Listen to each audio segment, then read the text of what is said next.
Sobreviví al cáncer, pero no estaba preparado para la traición de mi esposa.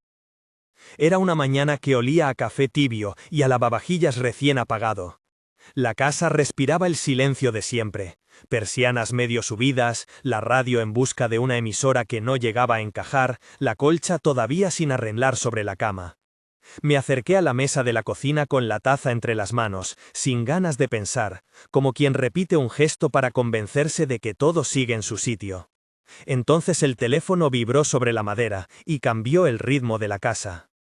Una notificación simple, una foto, el nombre de ella, su cara en miniatura. Abrí y vi una sonrisa que conocía hasta en los dientes, pero esa sonrisa estaba dirigida a alguien que no era yo. La fotografía estaba tomada en lo que parecía una ceremonia íntima, luces cálidas, una mesa pequeña, la fachada de una finca que yo recordaba de visitas de infancia, y ella junto a otro hombre, el brazo apoyado en su cuello con una confianza que me dolió como un golpe. Estaban etiquetados, había un comentario debajo, un día para recordar. La imagen tenía la contundencia de una verdad que no espera permiso. Mi primera reacción fue negar. Negación en estado puro. La foto era vieja, era una broma, era un montaje. La mente hace ese trabajo automático para proteger lo que queda intacto. Cerré la app con un dedo tembloroso y fui a mirar mi reflejo en la ventana de la cocina. Tenía los ojos enrojecidos, el pelo más fino después de la enfermedad, la piel que aún conservaba el tono apagado de meses de tratamiento. Había sobrevivido al cáncer. Mi lucha contra el cáncer fue real, intensa, y muchos detalles siguen siendo indefinidos para mí. Y esa vulnerabilidad reciente pesaba ahora como una doble capa sobre mi pecho. No supe si lloré por lo que había pasado, o por lo que de repente se confirmaba. Alguien me había dejado entrar y había aprovechado mi fragilidad. No quería confrontar de inmediato, no quería poner en escena lo que podía aún ser una confusión. Me senté, moví los dedos sobre la mesa hasta que noté la textura del barniz, y decidí investigar. Fue un movimiento frío, recopilar, comparar, verificar. Había aprendido, entre hospital y consultas, que la verdad se sostiene en detalles pequeños y repetidos, que si algo es mentira, las piezas rara vez encajan cuando las miras con calma. Empecé por lo evidente, el álbum de fotos del salón. Lo abrí en la mesa del comedor como quien abre una caja fuerte más por costumbre que por esperanza. Las páginas olían a pegamento viejo y a vacaciones. Había fotos de nuestras bodas, de los cumpleaños de los niños, de las navidades con los abuelos. Busqué fotos recientes, miré la solapa que solía guardar facturas y entradas, y encontré, entre las páginas, una nota de papel arrancada, con una fecha que no reconocía y una letra que resultó ser la de mi mujer. Reservado. Finca La Encina. 034. Confirmar. Fui a buscar la agenda. La anotación no aparecía en su caligrafía habitual. Era más segura, más pequeña, como si alguien hubiera escrito para no ser visto. Pensé en llamarla. Quise escuchar su voz que tantas veces fue puente en mis días de dolor. La llamé. Contestó con un «¿Qué pasa?», distraído, como quien habla desde la cotidianidad. Le pregunté por la foto y por la finca. Ella se quedó en silencio apenas un par de segundos. Fue una boda simbólica de unos amigos, dijo al final, con esa voz que intenta ser franca pero suena medida. ¿Amigos? ¿Por qué etiquetarnos a ambos en la foto? ¿Por qué la fecha en el álbum y el papel escondido? Preguntas que se acumularon. Le dije que estaría en casa a medianoche, que lo hablaríamos. Colgamos. No sentí alivio. Sentí la primera punzada de algo más ancho que la ira, la sospecha de que había sido desplazado por decisiones que nunca me llegaron. Decidí no enfrentarla en caliente. La enfermera que fui, no en cuerpo pero sí en la paciencia que me dejó la enfermedad, me recordaba que las decisiones hechas bajo presión no siempre son buenas. Así que empecé a reunir pruebas, no por venganza, por ver, por no dejar que mi cabeza llenase los huecos con escenarios que podían ser peores o mejores. Empecé por el teléfono que ella había dejado en la mesa del salón la noche anterior. Intenté, con la torpeza de quien no es hacker ni investigador privado, a revisar las conversaciones abiertas. Había diálogos borrados, chats archivados, cadenas de fotos que terminaban en nombres que no reconocía. En su nube encontré un respaldo de un chat con un nombre que no me sonaba. Había mensajes que hablaban de preparativos y confidencialidad, palabras secas. No había fechas claras en algunas cosas, otras, como la que hablaba de la ceremonia en la finca, tenían referencias que encajaban con la foto. En la cocina la taza seguía abandonada, el café frío. Me aferré a esa taza como si fuera un ancla, y respiré. Recordé, sin quererlo, los meses en que ella fue quien me sujetó cuando el mundo se me venía encima, las noches en vela, las pastillas colocadas con sumo cuidado, las veces que se quedaban en la sala mientras yo dormía entre convulsiones de miedo. Pensé en los niños, en cómo mi mujer cuidaba de ellos con una calma que a veces me parecía superior a mi propia fortaleza.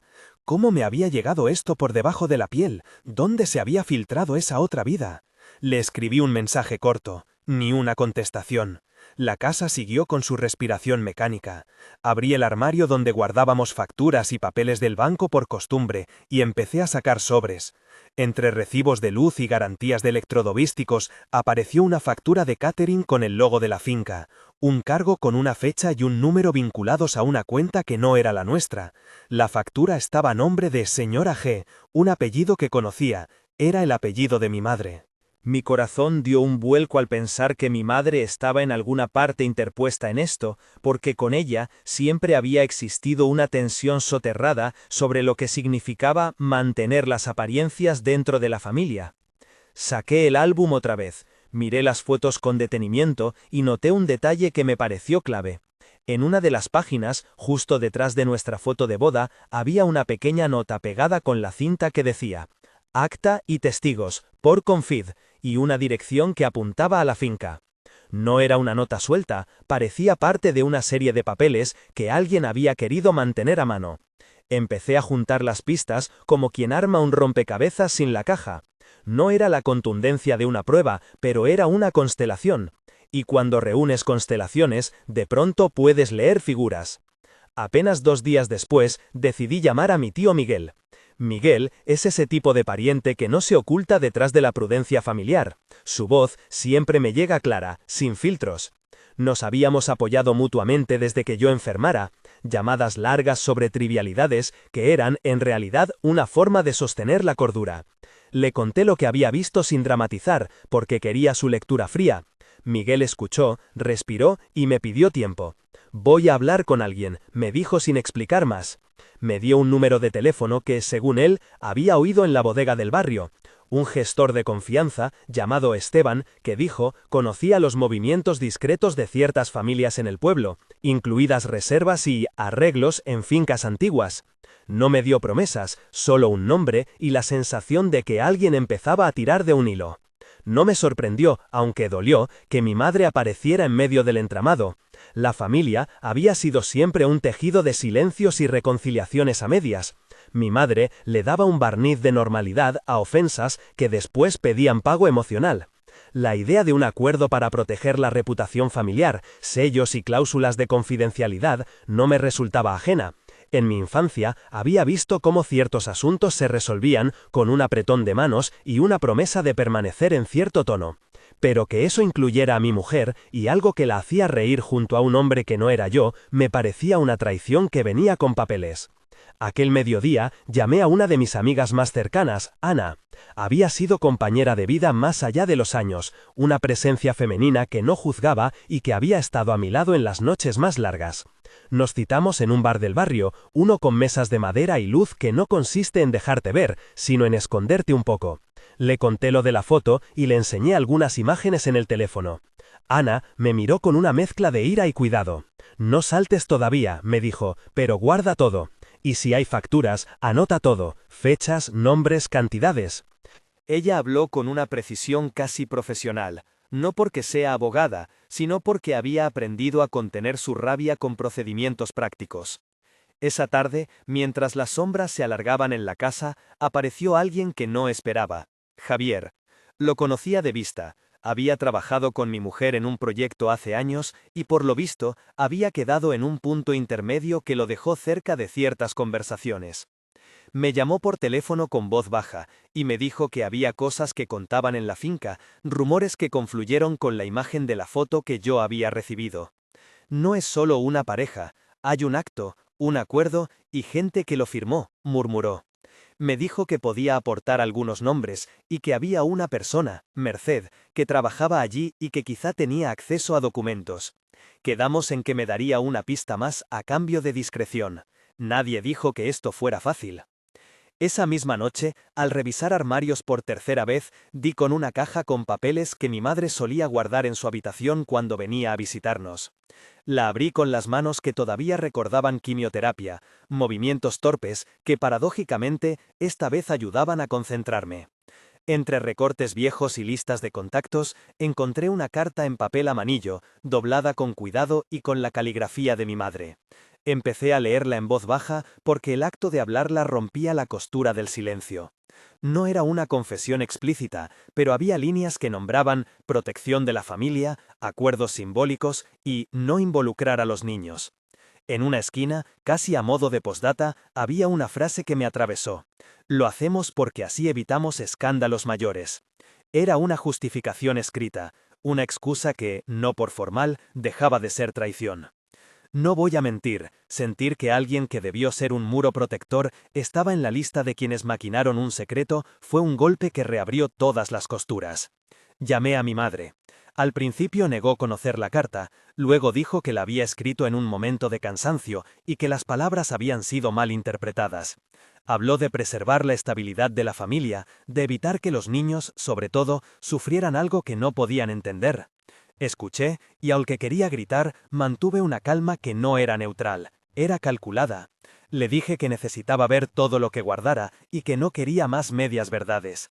Mi madre respiró y prometió que hablaríamos. La promesa sonaba a respiro, pero también a promesa de defensa. Esa semana se sucedieron pequeñas confirmaciones. Una factura más que apuntaba a la finca, un mensaje entre compañeros de trabajo que mencionaba una unión simbólica con testigos selectos, una transferencia en papel que figuraba con el nombre de una sociedad desconocida.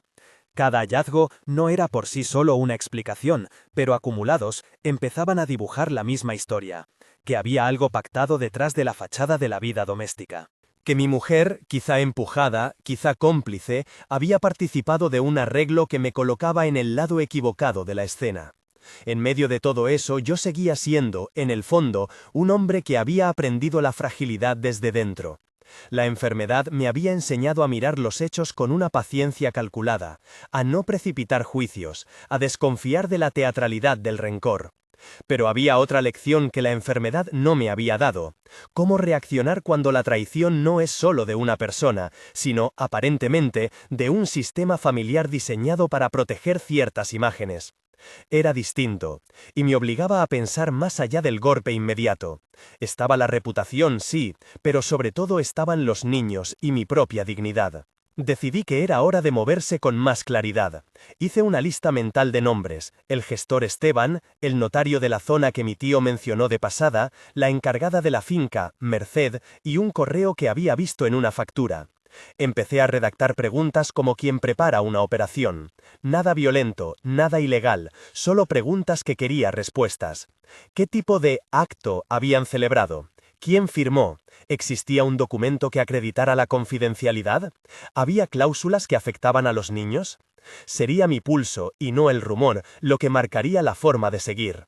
Por la noche, cuando la casa quedó a oscuras y la televisión nos regaló un zapping de imágenes ajenas, me tumbé en el sofá y pensé en la verdad como si fuera una cuerda tensa entre dos puntos. Agarrarla estaba en mis manos, pero soltarla, dejarla ir, también era una posibilidad que ahora debía calibrar. No quería destruir lo que quedaba de familia, si aún podía proteger a los niños y tener una vida hecha de dignidad. Pero tampoco podía aceptar que se sellaran pactos a mis espaldas. Esa madrugada, poco antes de que el reloj diera la hora en la cocina, llegó un sobre por el buzón. No era grande.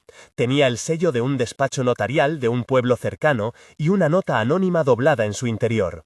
Revisa lo que no te enseñaron. La letra era clónica, muda. Al abrir el sobre, algo en mi estómago se tensó. Dentro había una copia fotostática de un acta notarial con un sello. No era la copia del original, porque aparecía un timbre que indicaba que el documento había sido presentado en un registro. No era una redacción impecable, era una prueba, al menos un documento que decía que algo, en algún momento, había sido formalizado con la intención de que no trascendiera. Me quedé parado en la oscuridad de la cocina, sosteniendo ese papel con manos que por un instante recordaron la rigidez de la camilla del hospital. Pensé en la dimensión de lo que tenía entre las manos. No era solo una foto, no era solo una factura. Era la posibilidad de que alguien hubiera trabajado para que un gesto íntimo quedara sellado como un acto que debía permanecer oculto. No sabía quién lo había enviado, ni con qué fin. Pero el sobre me obligó a tomar una decisión. Había llegado el momento de mirar hacia la finca, hacia el notario, hacia la gente que parecía tener las respuestas. Y no iba a hacerlo solo. Al día siguiente, antes de que salieran los niños para el colegio, me desperté temprano, con la claridad fría de quien ha pasado la noche en vela. Preparé mi mochila sin hacer ruido, el teléfono, el sobre notarial, fotos impresas, el álbum pequeño con la nota pegada. Mi mujer me vio en la cocina con la luz del amanecer y me preguntó a dónde iba. Le dije una mentira de la que no me sentí orgulloso. A resolver un asunto del banco. Ella me miró largo, con esa mezcla de costumbre y vacilación que tantas veces había sido puente. No dijo nada más. Los niños desayunaron ajenos a que esa mañana mis pasos iban a un lugar que podía cambiar nuestras vidas. Subí al coche con la sensación de estar desdoblado. Una parte de mí era el hombre que había aprendido a ser paciente, otra era un tipo que iba a enfrentarse a siluetas que habían actuado bajo la luz tenue de los arreglos familiares. El camino hacia la finca duró 30 minutos que se hicieron largos como años. Pasé por pueblos que conocía de otro tiempo, por señales que decían La Encina, y sentí cómo cada kilómetro me llevaba hacia algo más que un lugar, hacia la posibilidad de descubrir una arquitectura que había funcionado a espaldas mías. Al llegar la finca se presentó como siempre, una casa grande, viejas columnas, enredaderas en la fachada y una verja que crujía con el viento. A la entrada había un cartel con horarios y una pequeña oficina donde la encargada solía recibir visitantes. Me acerqué y pregunté por Merced. Me miraron con cortesía y me pidieron esperar. En la sala de espera hubo fotografías antiguas en blanco y negro y el tatuaje del tiempo en la madera de las sillas. Afuera, los arcos de la finca parecían ajenos a la pulsión que traía dentro. Todo continuaba con la calma de siglos. Cuando Merced apareció, lo hizo con una voz práctica. Tenía las manos curtidas, las uñas con restos de tierra, y el gesto de quien ha visto muchas bodas y poca verdad. ¿En qué puedo ayudarle?, preguntó sin rodeos. Le enseñé una copia de la foto, el sello notarial y la factura. Merced leyó en silencio apoyando la espalda en la pared. No me sorprende, dijo al final con una honestidad que no era cómoda. Hay cosas que se hacen fuera del circuito, explicó. Me habló de una lista de invitados que no siempre aparece en el registro común, de acuerdos privados, de que ciertas familias piden discreción y pagan por ello. No entró en nombres, no hizo juicios, me dio una información concreta. Había un sobre en la oficina del notario que ella recordaba por la forma en que fue depositado, un sobre dirigido a custodia familiar. No sé si es suyo, añadió, pero no es raro que se pida algo así. La palabra custodia me pegó en el estómago. No hablaba de los niños, hablaba de resguardar una imagen. Pregunté cómo podía acceder a esos papeles. Merced suspiró y me aclaró algo que ya intuía. No es sencillo, señor. Hay procedimientos y gente que firma. Pero si usted cree que hay algo que le afecta, lo lógico es hablar con el notario. No me dio el nombre, no me abrió puertas, pero me señaló un camino. Ir al notario y pedir explicaciones. Mientras salía de la finca con la misma foto en la mano, una sensación distinta me atravesó. No era ya la sorpresa ni la negación, era responsabilidad. Hacía meses que había vivido al borde del abismo por la enfermedad y ahora tenía que asir la cuerda con firmeza para que mis hijos no cayeran en un terreno que olía a acuerdos opacos. No sabía si los documentos existirían, si el notario sería tan claro como Merced, o si todos se desvanecerían formalismos que no afectasen a la vida real. Pero llevaba conmigo el sobre, la foto y la certeza de que no volvería a permitir que las decisiones importantes de mi hogar se tomasen sin mi conocimiento. Apenas crucé la verja, mi teléfono vibró. Era un mensaje de mi mujer. ¿Dónde estás? No contesté de inmediato, guardé el teléfono en el bolsillo y miré el sobre notarial como si fuera un mapa. En la mano izquierda la foto, En la derecha, la posibilidad de abrir un capítulo que cambiaría las preguntas por certezas. Sentí el peso de lo que estaba por venir, y por primera vez desde que abrí el teléfono aquella mañana, la ira se mezcló con una calma inquieta. Debía saber, debía proteger, debía decidir con claridad. Y no pensaba hacerlo sin pensar en el precio que tendría que pagar. Si esta historia te está interesando y quieres seguir hasta el final, suscríbete, te prometo que contaré todo con honestidad y sin atajos. Salí de la finca rumbo al despacho notarial. En la carretera pensé en mi mujer, en mi madre, en mi tío y en Ana. Pensé en cómo la enfermedad había desgastado los lugares comunes de la confianza y en cómo la confianza rota exige para recomponerse que exista al menos un gesto de verdad. No podía evitar preguntarme si lo que estaba a punto de ver sería suficiente para recomponer algo o si por el contrario abriría una herida que sería ya irreparable.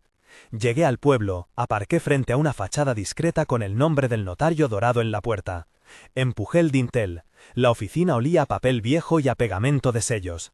El hombre que atendió era de los que cuidan las formas, corbata, voz medida, manos que no temblaban. Le expliqué, con calma, lo que buscaba, un acta, un documento, algo que acreditara si existió un acuerdo. Le mostré el sello que había en la fotocopia enviada anónimamente. El notario me miró con la gravedad de quien conoce la frontera entre lo legal y lo ético. Existen documentos que se custodian bajo reserva, me dijo, pero para acceder a ciertos expedientes hace falta una petición formal y muchas veces la voluntad de las partes. Sus palabras fueron una mezcla de respuesta y pared. No me dio el documento. Me habló de tiempos, de procedimientos, de la imposibilidad de actuar sin papeleo. No era una negativa, era una descripción de un muro administrativo. Me fui del despacho con el sabor de la frustración. Tenía pruebas parciales, testimonios, una factura, una carta de mi madre y una copia de un acta. No era suficiente para resolverlo todo.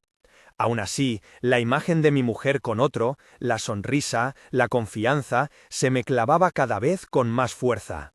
Comprendí que el siguiente paso no sería judicial o técnico solamente, sería emocional y práctico.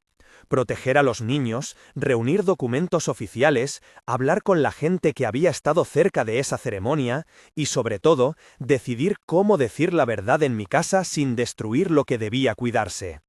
Eso no excluía la confrontación, pero la confrontación había de ser medida. No buscaba humillar a nadie, buscaba claridad. Fue en ese cruce de determinaciones cuando recibí una llamada de Miguel. «Ven esta noche a casa, traigo algo que no deberías ver solo». Su voz no tuvo concesiones. Me dijo la dirección, me pidió discreción. Colgué, y por primera vez desde que comenzó esta historia, tuve la sensación real de que no estaba solo. Había aliados, gente dispuesta a sostener la verdad conmigo. Eso no hacía el camino más fácil, pero aminoraba la soledad del que debe tomar una decisión que afecta a otros, sobre todo a los hijos.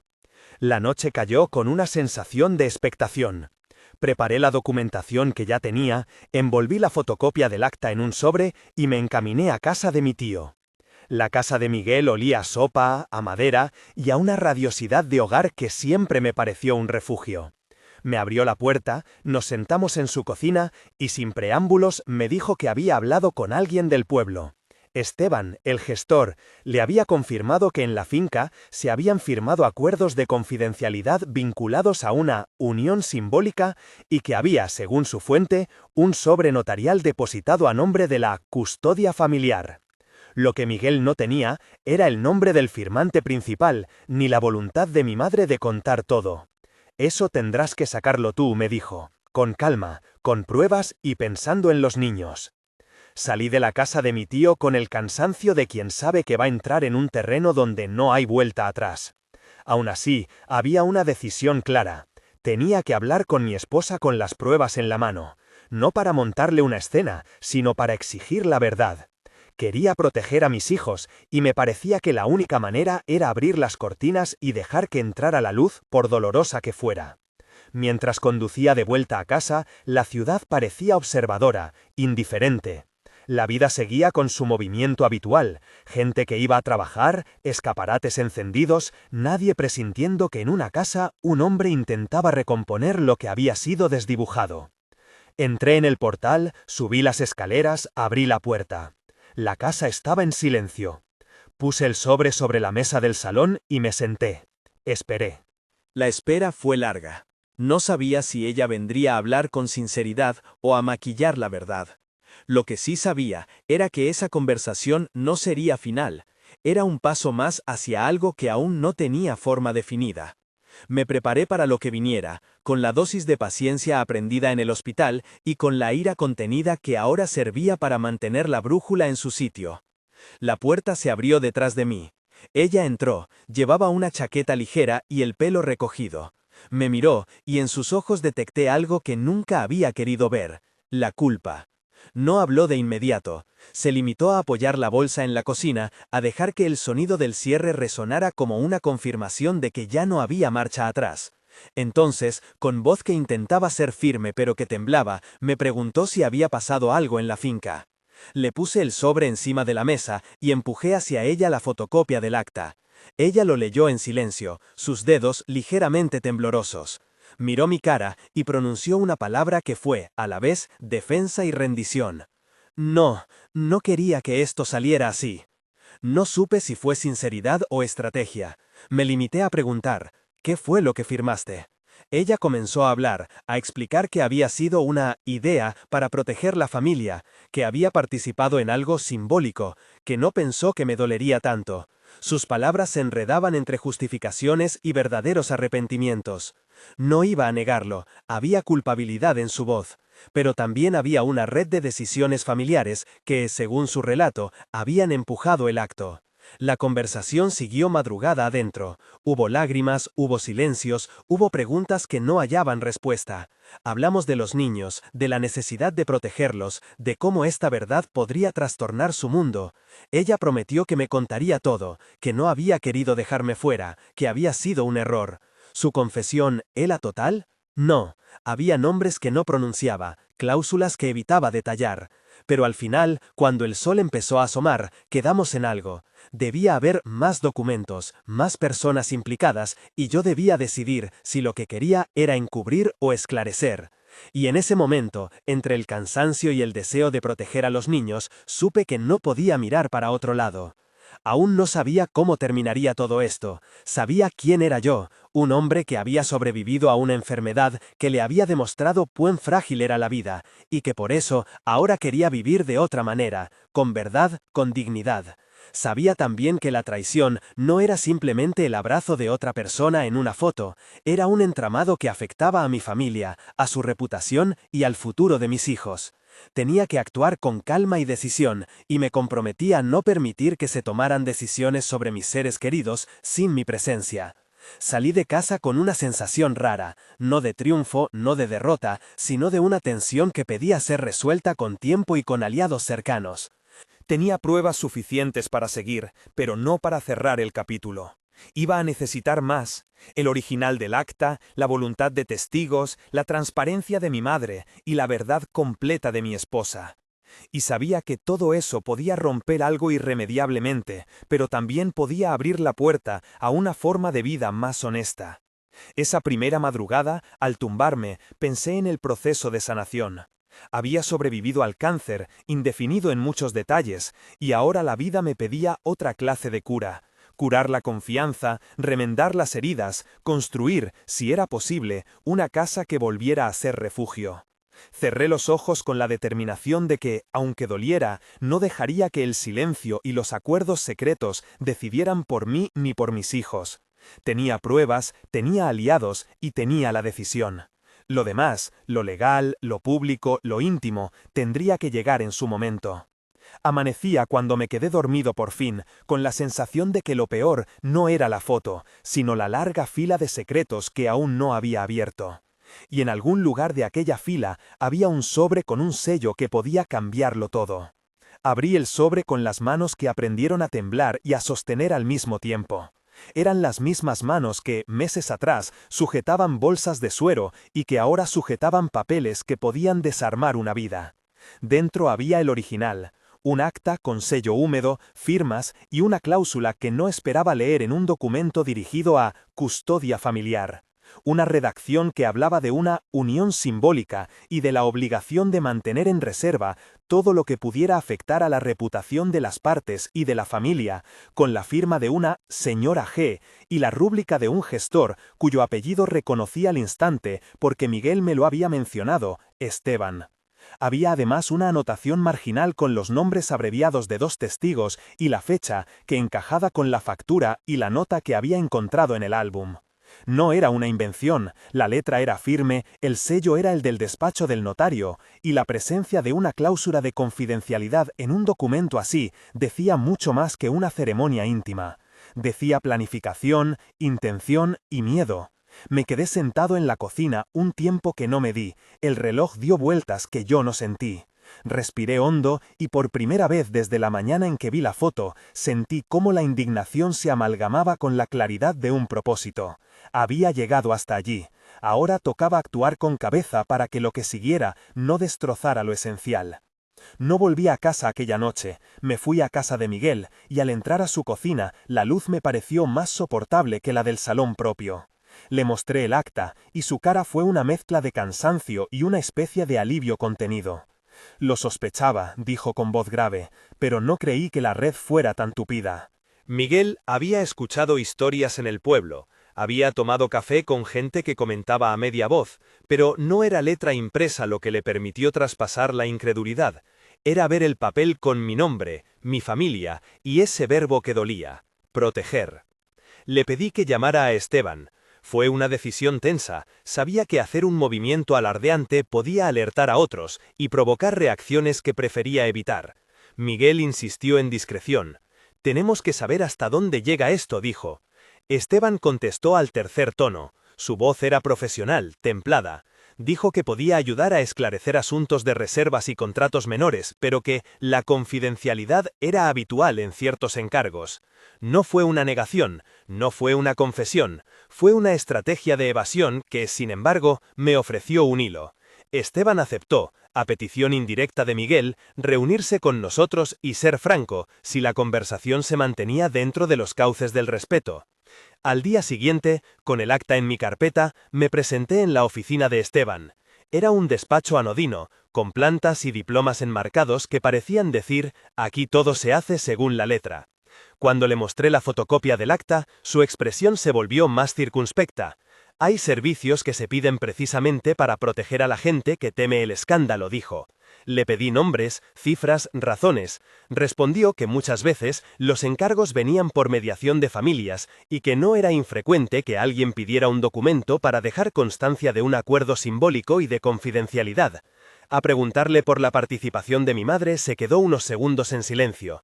Sé que trabajé en varios encargos para la familia G hace años, dijo, con un cuidado que olía a evasión.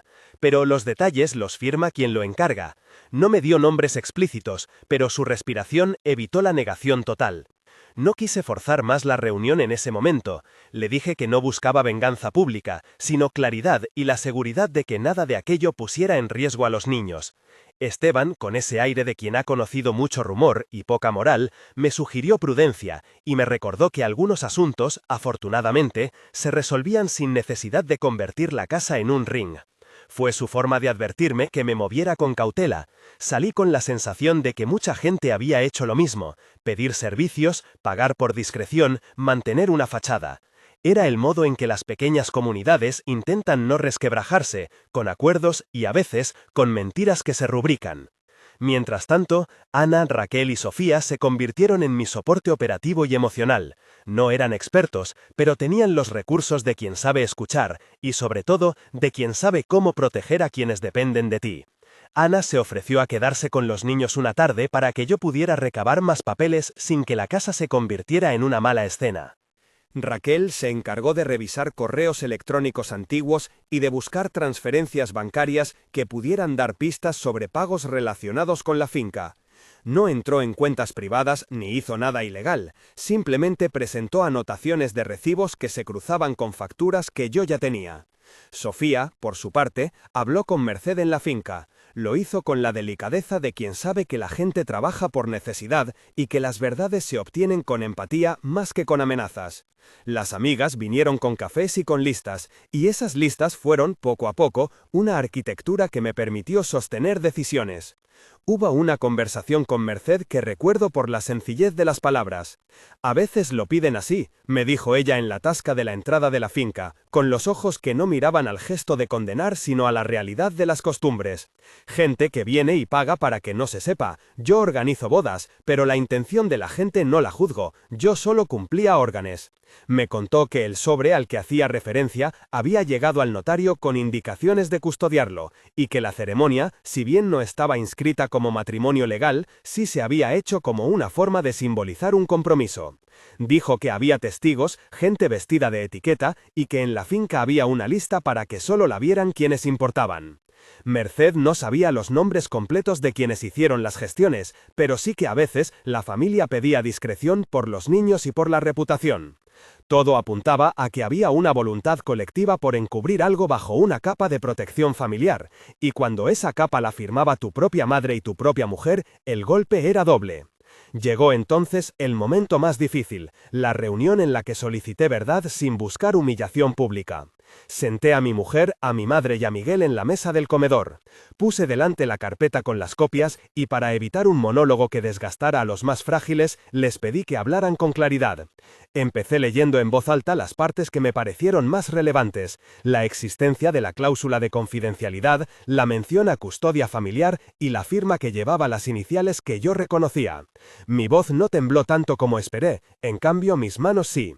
Las palabras, frías, documentales, tenían más peso que cualquiera de mis reproches.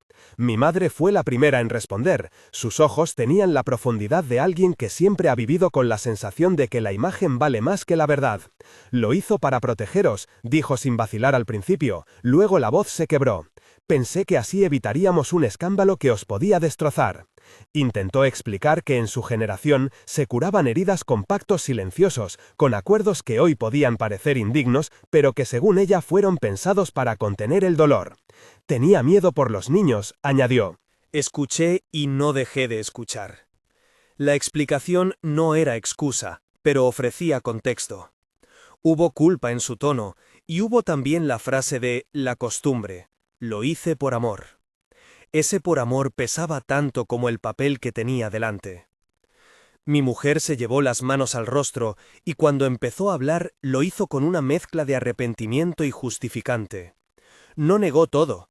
Dijo que firmó porque mi madre la persuadió, porque le prometieron que aquello no afectaría a la vida diaria, porque le dijeron que era una formalidad para algunos amigos muy cercanos, porque temía que mi fragilidad, mi recuperación, mi proceso todavía indefinido en sus plazos fuera utilizada en contra de la familia. No pensé que dolería tanto, dijo. Creí que era una manera de que nadie tuviera que cargar con un escándalo. Hubo llanto, hubo explicaciones en voz baja, hubo promesas que sonaban a pedazos de una red que por años había sabido cómo coser las rupturas silenciosas de la comunidad. La conversación fue larga y no hubo un solo momento de catarsis espectacular. Hubo, en cambio, una exposición lenta de motivos, miedos y compromisos. Les pregunté por Esteban, por el registro de pagos, por los nombres de los testigos. No tuve una respuesta absoluta, sí obtuve retazos. Un gestor que facilitó las cosas, una madre que firmó para hacerlo desaparecer de la vida pública, una mujer que cedió por temor y por lo que consideraba protección de los niños. No había monstruos caricaturescos, había personas tomando decisiones complejas, algunas egoístas, otras miedosas, y la víctima siempre al final, yo. Cuando pedí cuentas sobre las transferencias, aparecieron papeles que demostraban movimientos a sociedades instrumentales, a proveedores que habían trabajado para la finca y a una cuenta que no era la nuestra.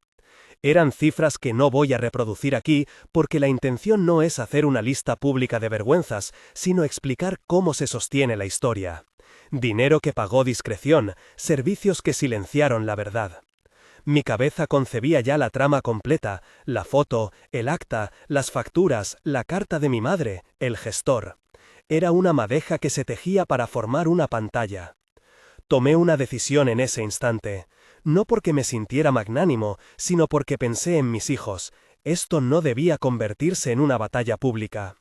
Ordené que las medidas serían internas y prácticas primero, separación temporal de responsabilidades económicas hasta que hubiera claridad sobre las implicaciones, acceso controlado a los documentos por parte de ambos progenitores, transparencia total ante los niños en la medida de su edad y sin detalles que los dañaran, y la búsqueda de ayuda profesional, terapia familiar y emocional, para abordar lo ocurrido.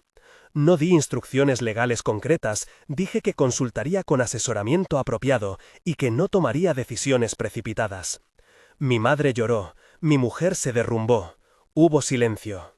Tratamos, también, de reconstruir algunos puentes. No todos, no rápido, pero sí con honestidad. Mi mujer quiso que supieran que había sido un error que no quería repetir. Mi madre, entre sollozos, mostró arrepentimiento y la promesa de ser transparente. Las promesas no valen por sí mismas, lo sé, pero eran un comienzo. Acordamos que ella participaría en terapia y que yo mantendría encuentros periódicos con el notario para recabar avances en la investigación documental. No dije que perdonara, dije que haría lo que fuese necesario para asegurar la tranquilidad y la seguridad de nuestros hijos. Hubo un episodio duro, la confrontación con el hombre de la foto. Supongo que uno fantasea con escenas donde se reclama honor con puños al viento. La realidad fue mucho más compleja y menos cinematográfica. Javier encontró su paradero y habló con él. No hubo insultos, no hubo enfrentamiento físico. Hubo, según me contó, una conversación fría donde el otro negó la intención de causar daño, se escudó en la simbolicidad del acto y dijo que ni él ni su familia querían líos. Eso no mitigó mi rabia, pero sí la transformó en una certeza. No quería que estas cosas derivaran en violencia ni en escándalo. Quería que se reconociera el daño y que hubiera medidas prácticas para reparar, en la medida de lo posible, lo que se había roto. Días después, recibí una carta de un nombre que hasta entonces me había sido opaco. Un correo de una persona que firmaba como mediador en la finca, ofreciendo explicaciones y un pedido de disculpas. No quise que aquello se convirtiera en una batalla mediática. Respondí con mesura, agradecí la carta, pedí que cesara cualquier contacto que pudiera interferir con la vida de los niños y reclamé, con firmeza, que aquellos que hubieran participado en cualquier acuerdo que afectara a terceros aclararan su participación. No recibí una confesión abierta, pero sí un silencio que a veces habla más alto que las palabras. Fueron semanas de ajuste. No todo sucedió en grandes estallidos, la mayor parte del trabajo fue orden práctico. Separar algunas cuentas, asegurar que la custodia emocional de los pequeños no fuera puesta en juego, organizar sesiones de terapia familiar y establecer reglas de comunicación en la casa. Nada de eso lo hice para castigar, lo hice para reponer límites donde la confianza se había resquebrajado. Fue un proceso lento y a veces doloroso. La enfermedad me había enseñado a ser paciente con el cuerpo, ahora debía aprender a ser paciente con las consecuencias del corazón. La reconstrucción también implicó mirarme a mí mismo. La traición dejó una herida tangible, sí, pero también me obligó a revisar mi propia presencia en la relación. Me pregunté por qué no había visto señales, por qué no había pedido más participación. No fue una autoinculpación que buscara justificar a nadie, fue un ejercicio de honestidad. Hablé con un terapeuta, no para recibir recetas, sino para aprender a sostener la doble condición de víctima y padre que me tocaba, y aprendí a poner límites sin convertirlos en muros infranqueables. Aprendí a convertir la ira en acción sensata y el dolor en cuidado propio. Con el tiempo, algunas cosas cambiaron para mejor y otras quedaron como lecciones. Mi relación con mi madre no volvió a ser la misma. Algunas confianzas se perdieron y se ganó, en su lugar, una nueva forma de relacionarnos, más basada en principios que en silencios. Mi mujer y yo trabajamos con terapia y con conversaciones sinceras. Avanzamos y retrocedimos, como es natural, pero con la presencia constante de la seguridad de los niños como brújula. No prometo que todo se arregló, lo que sí puedo decir es que pusimos por delante lo que importaba. El pueblo también sintió la sacudida. Gente que antes murmuraba a media voz comenzó a mirar de frente, otros intentaron mantener la fachada, pero lo que el acta dejó en evidencia era que, a veces, los silencios se pagan caro. Lo que aprendí es que no siempre hay héroes destapando la verdad desde el púlpito, muchas veces la verdad sale a la luz por el esfuerzo cotidiano de quienes eligen mirar y actuar con respeto. Miguel, Ana, Raquel, Sofía, Javier y Merced no fueron espectadores, fueron manos que ayudaron a sostener la cuerda para que no se rompiera del todo. Hubo también un gesto que guardo con cariño, una carta anónima que llegó una tarde, enviada por alguien del pueblo que no quería aparecer en la historia. Decía que, aunque lo que había pasado era doloroso, también servía para recordar que la dignidad de las personas importa más que las apariencias. Fue un recordatorio de que a veces la comunidad puede ser custodio del bien común, y no solo de su reputación. Con el tiempo, volví a rutinas que me sostenían, volví a caminar por el parque con los niños, a ir a recogerlos, a reír en voz alta con Ana en cafeterías donde antes me sentía frágil. Volví al trabajo con pequeños pasos, no porque la vida te obligue a olvidar, sino porque la naturaleza de la educación emocional es avanzar con los recuerdos y no contra ellos. La recuperación después del cáncer, indefinido en sus plazos, me había dado perspectiva. Había sobrevivido a una amenaza física y ahora sobrevivía a una traición íntima. Ambas cosas dejaron cicatrices, pero también dejaron recursos. El mayor recurso fue la determinación de no permitir que la historia de los demás dictara cómo viviríamos. El segundo, la decisión de proteger a quienes dependen de mí. No todo quedó limpio y luminoso.